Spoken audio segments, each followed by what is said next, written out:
감동적인 찬양을 우리 주님께서 기뻐 받으신 줄 믿습니다. 사랑하는 성도 여러분, 하나님의 은혜와 주님의 예비하신 복이 우리 가운데 충만하기를 주님의 이름으로 축복합니다. 좋으신 하나님께 감사와 찬양과 영광을 올려드립니다. 또 성도 여러분들께서 열심히 기도해 주셔서 종교개혁 성지순례를 은혜 중에 큰 감동 속에서 잘 다녀왔습니다. 정말 종교개혁 성지순례다운 순례의 여정이었습니다. 관광은 오직 즐김을 위한 것이라고 한다면 여행은 배움을 위한 것이라고 할 수 있겠죠. 그렇다면 성지순례란 것은 무엇을 위한 것일까요? 삶과 죽음의 의미, 영생과 구원의 비밀을 먼저 찾았고 그것을 실천한 분들, 그 은혜를 세상에 널리 전하고자 했던 믿음의 선배들의 발자취를 하나하나 찾아가서 체험해 보는 것이 성지순례라고 할 수 있겠습니다. 그리고 그것은 자신을 변화시키고 새로운 거듭남을 위한 것이라고 할 수 있겠습니다. 그래서 작년 노회 영성순례에서도 그랬지만 이번 순례길 역시 파리에 가더라도 베르사유 궁전이라든지 이번 올림픽에서 양궁 경기장으로 유명했던 황금돔 아래에 있는 나폴레옹의 무덤 앵발리드 같은 그런 곳은 일체 가지를 않았습니다. 대신에 정말 인적조차 드문 시골로 가서 종교개혁자 장깔뱅의 생가를 찾아보고 또 묘비 하나 세워져 있지 않은 정말 어쩌면 이렇게 소박하다 못해 좀 초라하게까지 느껴지는 깔뱅의 무덤을 찾아다니는 등 그렇게 다녔는데요. 대단한 강행군이었고 예기치 못한 큰 위기도 있었으나 하나님의 은혜로 그리고 하나된 대광교의 놀라운 저력으로 그 모든 순간들을 잘 헤쳐나가며 감동적인 은혜의 여정을 순례길로 다닐 수가 있었습니다. 여러분, 생각해보면 사람들은 한 곳에 머물러 살면서도 어딘가 다른 곳을 꿈꾸곤 합니다. 집에 있으면 먼 나라 어딘가를 꿈꾸고 그곳에 여행을 가고 싶어 하죠. 막상 먼 나라에 가서 머물 때에는 집을 그리워하고 고향으로 자꾸만 돌아가려 합니다. 인간의 이야기는 우리 인생은 결국 어떤 장소에 대해서 많이 생각하는 그런 시간으로 이어져 있지 않나 싶습니다. 그리고 우리는 영원토록 이 땅에 없는 하나님의 나라를 꿈꿉니다. 세상 사람들도 마찬가지예요. 낙원을, 도원경을, 어떤 유토피아를 꿈꿉니다. 그러나 그들은 영원히 그것을 찾을 수가 없을 것입니다. 우리 주님을 만나기 전에는 말이죠. 그러나 저와 여러분, 우리는 그곳이 예약되어 있습니다. 얼마나 감사하고 또 감사한지요. 사실 이번 성지 순례 기간 저는 죽음과 삶에 대해, 영혼에 대해 그 어느 때보다 많은 묵상과 기도로 보냈습니다. 우리 두 분 성도님의 고령의 부모님께서 먼 지방에서 별세하셨고 또 다녀와서도 곧바로 입관 및 발인 예배를 어제까지 드렸죠. 실은 여행을 시작하고 곧 이광일 원로 장로님께서 위도 가셔서 응급실 중환자실에 가셨다는 소식을 들었습니다. 귀국하고 싶어 하시는 분도 계셔서 올해 우리 교회를 대표하여 종교개혁 성지순례 사명을 모두가 잘 감당하시기 바랍니다. 일이 생기면 저만 즉시 귀국하겠습니다. 그렇게 하십시오라고 못 받고 열심히 기도하였습니다. 그런데 심장이 정지되어서 더 위급한 상황이라는 그런 소식을 들었을 때에 더 뜨겁게 기도하지 않을 수 없었습니다. 수많은 종교개혁 성지 순례를 하면서도 사실 이동할 때나 아주 가끔 혼자만의 시간이 주어질 때, 그때마다 원로 장로님과 또 위급한 우리 환우들, 고생하는 환우들을 계속 생각하면서 시간 더 많이 기도했던 순례의 길이었습니다. 그렇게 꼬박 일주일을 지내고 독일에서 순례단이 다 같이 주일 아침에 주일 예배를 드리며 이광일 원로 장로님과 우리 환우들을 위해 더욱더 기도합시다라는 말씀을 나누고 예배를 마쳤는데, 예배 후에 곧 한국에서 연락이 왔어요. 이광일 원로 장로님께서 기적적으로 회복이 되셨다라는 것이었습니다. 그래서 주일 아침 예배 후에 복음을 전하고 그것을 접해 듣고 우리 모두는 박수치고 환호하며 더 회복하시도록 기도합시다, 이렇게 화이팅을 외쳤는데 정말 점점 더 좋은 소식들이 들려오는 거예요. 담당 의사는 지금껏 3번이나 심정지에서 소생해서 이렇게까지 좋아진 경우는, 그야말로 죽음에서 3번 부활한 경우는 처음 보았다라고 했답니다. 많이 회복되신 후에 통화했는데 어찌나 목소리에 힘이 있고 감사와 기쁨이 넘치든지요. 장로님도 우시고 저희 아내를 바꿔달라 그래서 아내도 통화하다 울고, 그런데 그것은 기쁨과 감사와 감격의 눈물이었습니다. 우리는 모두 하나님께 영광을 돌렸고 감사의 기도를 함께 드렸습니다. 어제 발인 예배에서도 저는 유족 여러분들께 힘차게 선포했습니다. 인간의 모든 생사 화복은 오직 하나님께 달렸다라고 말입니다. 생명의 주관자는 하나님이시요 믿는 자는 구원받아 천국에서 다시 보고 영생복락을 누릴 것이라고 외쳤습니다. 유족 여러분들은 대가족이었지만 하나님을 믿는 분은 우리 집사님 한 분, 그리고 집사님께서 말년에 전도하신 어머님 한 분 그 자리에 계셨습니다. 그리고 돌아가신 어르신은 제가 한번 만나 영접 기도를 드려서 아멘으로 응답하셨던 그 하나가 그분을 성도로 부를 수 있었던 근거였고 구원의 소망이었습니다. 다른 모든 가족들은 아직까지 하나님을 믿지 않으셨지만 감사하게도 어제 발인 예배를 열심히 드렸습니다. 여러분, 믿지 않는 분들께 장례식 때 전도 설교를 주로 하곤 합니다. 어떤 분은 자리에서 일어나서 나가기도 하고, 어떤 분은 입관 예배 때는 열심히 듣다가 다음 날은 발인 예배 때 아예 자리하지 않기도 합니다. 그러나 그들이 구원받을 수 있는, 천국으로 영생으로 인도할 수 있는 귀한 길이 될 수도 있습니다. 장례식이 말이죠. 그러니까 하나님의 복음을, 주님의 구원의 섭리를 장례식장에서 믿지 않는 분들이 계시면 더 열심히 증거해야 하는 것이죠. 오늘 본문 말씀은 나사로가 죽었을 때 그의 누이 마르다가 예수님과 나눈 대화입니다. 우리 오늘의 말씀을 같이 한번 합독해 보시겠습니다. 시작.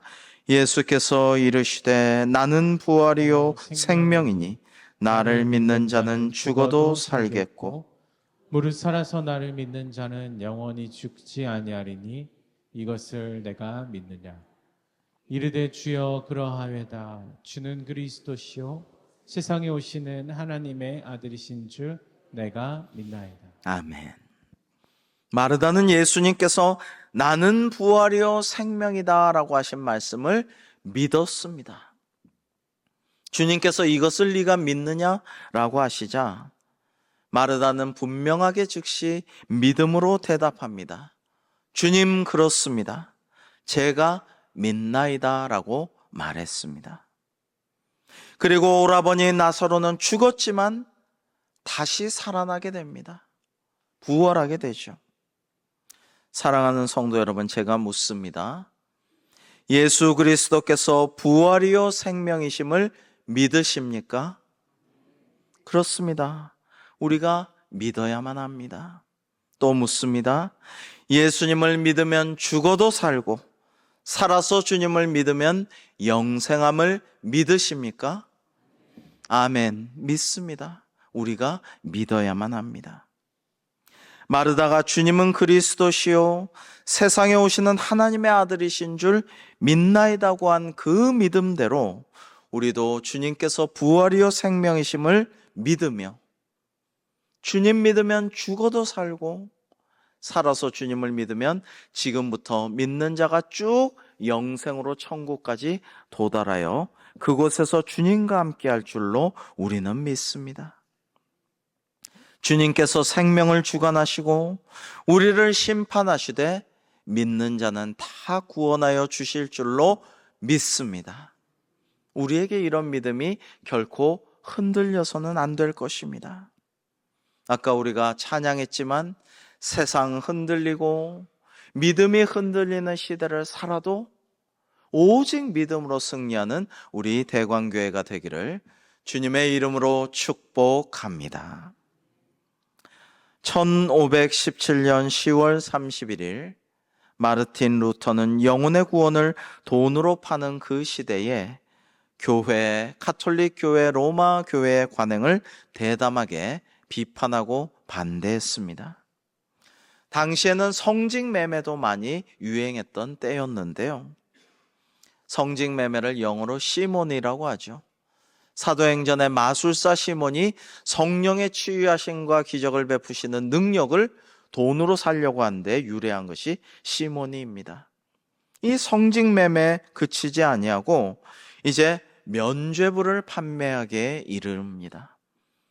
지금도 로마 교황이 거하고 있는 바티칸 시국의 성 베드로 대성당을 건축하기 위해서 엄청난 건축 비용이 들자 면죄부, 인덜전스라고 하는데요. 사실은 면벌부입니다.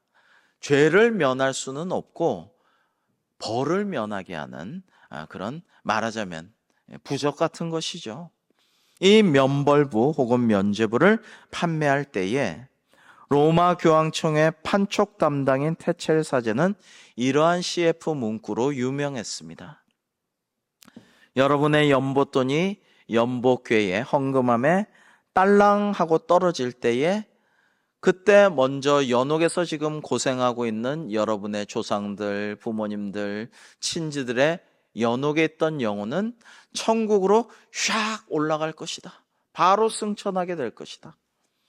얼마나 시원하고 통쾌하고 깔끔하고 기쁜 소식 같아요? 그러나 루터는 이것은 완전 거짓말이라고, 성경에 절대 없는 새빨간 거짓말이라고, 이런 것으로 돈을 긁어 모으는 것을 하나님이 기뻐하실 리가 없다고, 천국으로 영원히 승천하는 것이 아니라 욕심과 탐욕이 증거할 따름이라고 그의 95개조의 논제에서 조목조목 비판하게 됩니다. 그것이 본격적으로 유럽에서 종교개혁의 시작을 드러낸 95개조의 논제가 되었습니다. 1521년 4월 18일 보름스 의회에서 교황은 이 95개조의 논제를 철회할 것을 명령했습니다. 거부하면 끔찍한 일이 기다리고 있을 것이라고 협박했죠. 한쪽에는 교황과 로마 카톨릭 사제들이 루터를 겁박하고 또 세상의 권력자들, 황제들과 왕과 제후들도 루터를 핍박했습니다. 루터도 사람인지라 겁이 났습니다. 루터는 너무나도 대단한 영웅의 모습만 가지고 있는 것은 결코 아닙니다. 때로는 연약하고 겁 많은 우리와 같은 인간적인 모습도 보여줍니다. 루터는 겁이 났어요. 두려웠습니다. 그래서 제게 시간을 좀 주세요. 생각할 시간이 필요합니다. 라고 말했습니다. 그렇게 하고 루터는 기도합니다. 오랜 기도 끝에 그는 교황과 황제와 수많은 권력자들 앞에서 그 종교회의의 석상에서 이렇게 말하게 됩니다. 성경의 증거와 명백한 이유에 의해 입증되지 않는 한 그들이 종종 잘못 생각했고 모순되는 말을 했다는 것이 밝혀졌으므로 나는 교황의 무호성도 잘못이 없다는 거죠. 교황청의 자문위원회 자문위원들도 믿지 않는다.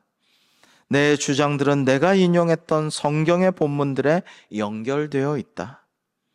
나의 양심이 하나님의 말씀에 사로잡혀 있는 한 나는 아무것도 철회하길 원하지 않는다. 왜냐하면 양심에 반해서 행동하는 것은 유익하지도 않고 신뢰할 수도 없다라고 말하게 됩니다. 그리고 홀로 수많은 권력자들 앞에서 서 있었던 루터는 이렇게 유명한 말을 합니다. Here I stand. 제가 여기 서 있습니다. 주님, 저를 도와 주옵소서. 홀로 외롭게 서 있었던 루터는 오직 하나님만 의지하여서 기도하였던 것입니다. 그리고 박해와 고문과 투옥, 심지어 화형을 당해 죽을 수 있는 상황에서 하나님은 루터를 구원하여 주셨고 그의 종교개혁이 이루어질 수 있도록 인도하셨습니다. 극심한 상황에서도 오직 믿음으로 하나님께 받은 말씀의 뜻대로 자신의 양심을 지키고자 했던 이 루터의 모습은 오직 믿음으로 솔라 피데, 종교개혁의 대원리로 자리 잡게 되었습니다. 여러분, 에베소서 2장 8절의 말씀, 하나님의 말씀의 의미를 한번 묵상하면서 같이 한번 읽어 보시겠습니다. 시작. 너희는 그 은혜에 의하여 믿음으로 말미암아 구원을 받았으니 이것은 너희에게서 난 것이 아니요 하나님의 선물이라. 아멘. 우리의 공로로, 우리의 모든 선행으로 우리가 받을만 하니까 은혜를 받는 게 아니라는 것이죠. 하나님께서 값없이 베풀어 주시는 은혜, 이것은 우리에게 주시는 값없이 주시지만 가장 값진 선물입니다. 그런데 이 선물은 우리가 믿음으로 받을 수 있어요. 오직 믿음으로 구원받을 수가 있다라는 의미가 이것입니다. 독일어에 아름다운 말이 있습니다. 가베이스트 아우프가베라는 말입니다. 제가 예전에 한번 설교한 적이 있는데요. 이번에 종교개혁 할 때에도 가이드가 이 말씀을 하셨습니다. 선물, 가베는 선물인데요. 이것은 아우프가베, 곧 과제, 사명이라는 것입니다. 하나님께 값없이 받은 은혜의 선물을 받은 우리는 주님 주신 사명을 마땅히 감당해야 한다라는 의미이죠. 루터는 그 사명을 감당했습니다. 정말 끔찍한 고문을 당한 후에 죽을 수도 있었지만 실제로 그보다 앞서 100년 전에 종교개혁을 했던 얀 후스는 화형장에서 순교했지만 루터는 하나님의 예정과 섭리와 뜻에 따라서 종교개혁을 잘 수행할 수가 있었죠. 그러나 수많은 종교개혁자들이 가톨릭 군대와 싸우다 전사하기도 하고 붙잡혀서 화형을 당하기도 하고 수많은 고난을 겪기도 하였습니다. 그러면 종교개혁자들은 왜 죽음까지 감수하면서 개혁을 하려 했을까요? 그것은 목숨보다 의미 있는 것이 있다고 믿었기 때문입니다. 하나님을 위해, 복음을 위해 순교할 수 있었던 것입니다. 그리고 우리는 그러한 발자취를 밟으며 오늘날 나 자신을, 우리 자신을 변화시키고 개혁시키려고 종교개혁 성지순례를 다녀온 것입니다. 아까 우리가 찬양했지만 하나님의 뜻은 예나 지금이나 변함이 없으시죠. 그리고 우리를 향한 사랑이신 하나님의 성품과 본성 역시 영원하십니다. 그것은 우리가 회개하고 구원받아 주님과 함께 영생 복락을 누리기를 하나님은 원하신다라는 것입니다.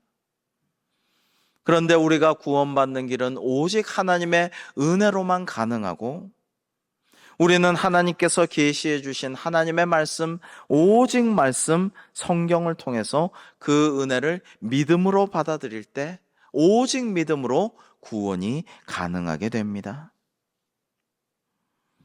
여러분, 이제 마지막 말씀을 드리고자 합니다. 이것은 딱히 종교개혁에 국한된 말씀이 아닙니다. 영원한 진리와 우리의 믿음에 대한 이야기로 말씀을 마치고자 합니다. 프랑스의 개신교 신자인 위그노로서 스위스 제네바에서 종교개혁을 하신 우리 장로교의 아버지 장 깔뱅 목사님이 태어나신 곳을 찾았습니다. 프랑스의 노이용을 우리는 찾아갔었습니다. 지금 한적한 시골이라 그곳엔 사람도 별로 찾아보기 어려웠습니다. 그런데 그곳엔 옛날 깔뱅의 아버지와 어린 깔뱅이 열심히 다녔던 대성당이 있었습니다. 깔뱅이 사제를 도와서 그 복사 노릇을 했기에 깔뱅의 성직록도 보관되어 있습니다. 그런데 그곳은 세계 1, 2차 대전으로 인해 온통 총탄과 포탄을 맞은 자국이 돌벽에 가득했어요. 옆에는 전몰용사 기념탑도 서 있었습니다. 군데군데 창문도 깨져 있었습니다. 그러나 그 성당은 여전히 건재하였습니다. 그리고 그 대성당 정문 위에는 그림이 붙어 있었는데요. 옛날에는 생생하고 아름다운 조각으로 만들어져 있었는데 전쟁으로 인해 많이 훼손되어서 지금 그림으로 일단 붙여 놓았습니다. 근데 이 그림의 의미가 정말로 중요해요.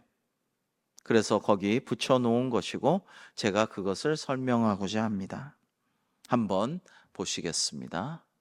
자, 이것이 노이용 대성당의 정문 위에 붙어 있는 이 그림입니다.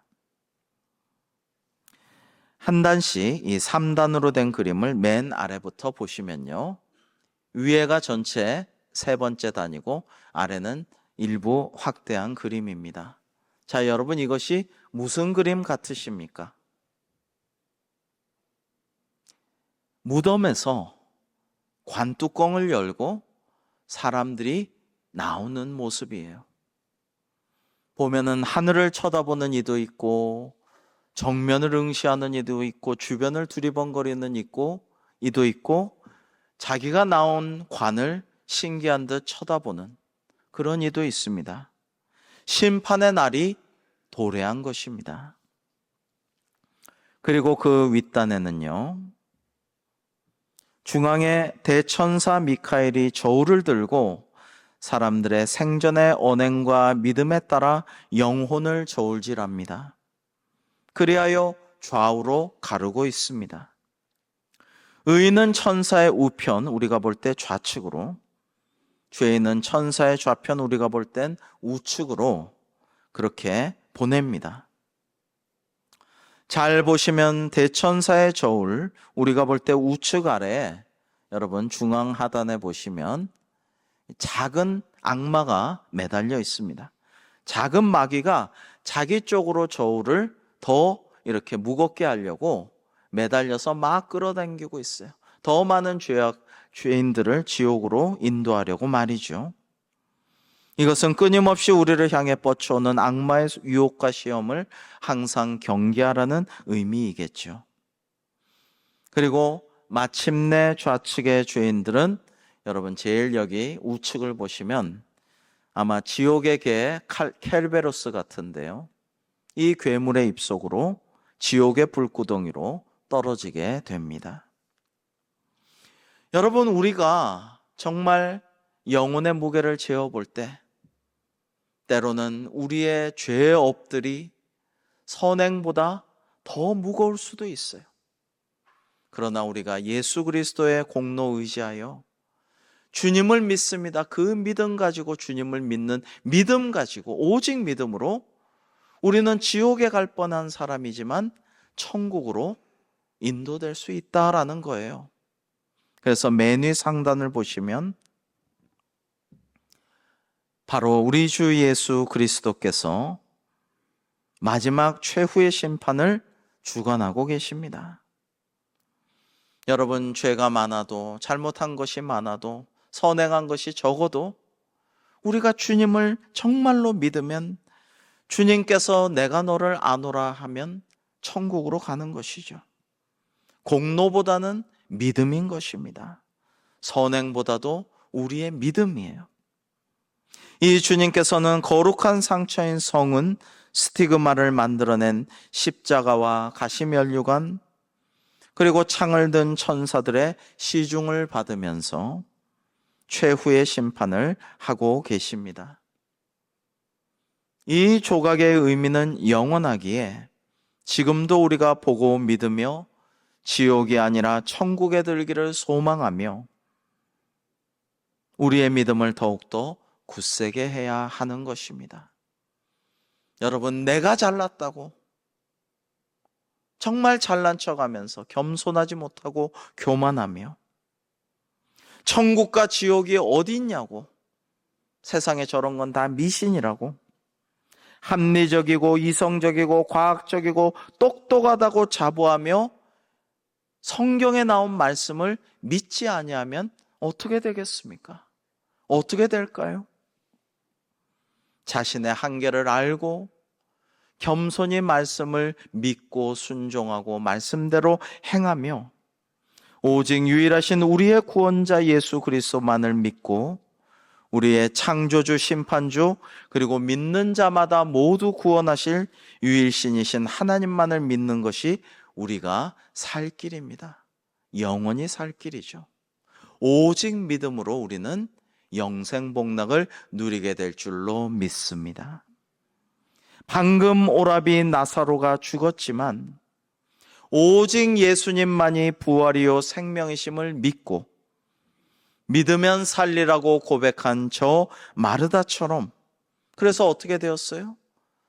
생명의 주관자 되시는 주님께서 죽은 나사로를 다시 살리셨죠. 부활시키셨죠.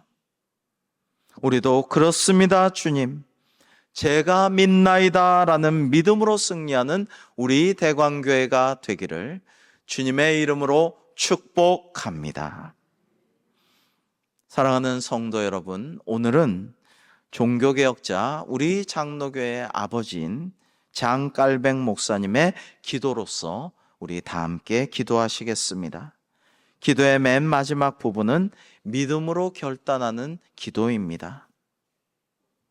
함께 기도하시겠습니다. 시작.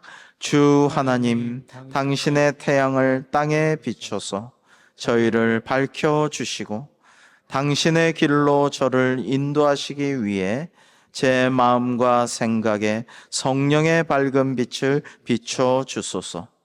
과거에 행한 제 잘못을 기억하지 마시고 당신이 진심으로 기도하는 모든 사람들에게 약속하셨듯이 당신의 무한한 자비로 저를 용서하소서. 언제나 영원히 밤낮으로 빛나며 저희의 삶의 진실한 태양이신 저희의 구원자 예수 그리스도, 당신의 아들 예수 그리스도에 대한 충만한 확신에 이르게 하실 때까지 날마다 당신의 은혜를 제게 부어 주소서. 제가 무엇을 하든지 저는 당신이 제게 정한 목표를 향해 언제나 더 멀리 보겠습니다. 예수 그리스도의 이름으로 기도합니다. 아멘.